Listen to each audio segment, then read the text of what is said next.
지금 이 학생이 건축공학과를 가고 싶은데 진로 연계된 활동을 뭘 해야 될지 교내 프로그램 딱히 없는 것 같아서 어떻게 전공 적합성을 보여줄 수 있을지 고민이에요 라고 했잖아요. 찾아봐야 될 것 같아요. 즉 건축공학을 전공하겠다는 의지가 현재로서는 확고해 보이기 때문에 관련 활동을 찾아보고 또 실행하는 것이 필요합니다.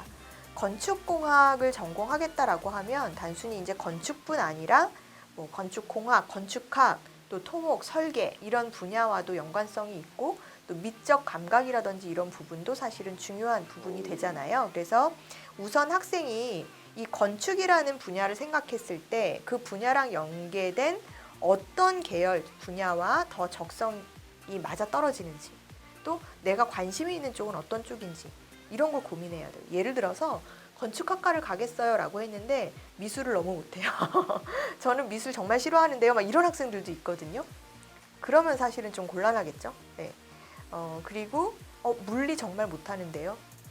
물리 아예 수강을 안 했는데요. 라고 하면 건축공학과로 지원하기에는 무리수가 있겠죠.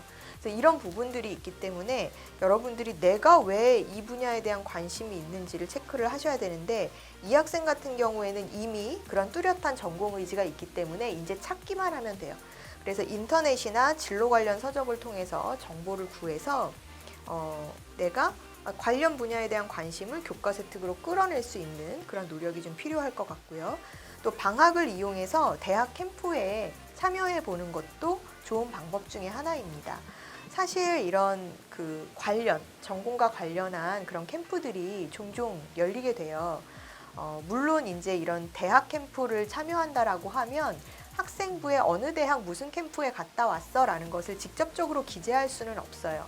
기재할 수는 없지만 거기서 배운 내용이 실제 학교 현장에서 활용될 수도 있는 부분이어서 학생에게는 굉장히 유의미한 시간과 경험이 될 것이라고 생각을 합니다.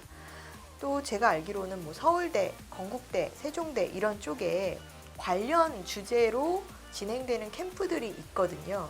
그렇기 때문에 이런 건축학교 멘토링 활동 또는 또 이런 생태 조경 또는 정원 꾸미기, 조경 관련 캠프 등이 열리고 있으니까 이런 캠프를 여름방학이나 겨울방학 시기별로 어떤 캠프가 어느 시기에 열리는지 확인을 해보시고 참여를 해보는 방법이 있을 것 같습니다. 그래서 이제 이렇게 참여해 온 학생들의 이야기를 들어보면 실제로 거기서 이런 미니어처로 건축물을 만들어 본다든지 또 지금 이 학생도 생태숲 만들기 아이디어 금상을 탔었던 학생이잖아요. 그런데 거기서 모인 학생들끼리 조별 활동으로 이런 정원 만들어 보기 또는 뭐 호수 주변에 이런 생태환경 조성해 보기 이런 체험 활동 등을 한다고 해요. 그러니까 학생의 진로랑 연관된 좀 의미 있는 학습을 할 수 있는 계기가 될 수 있을 것이라 생각이 듭니다.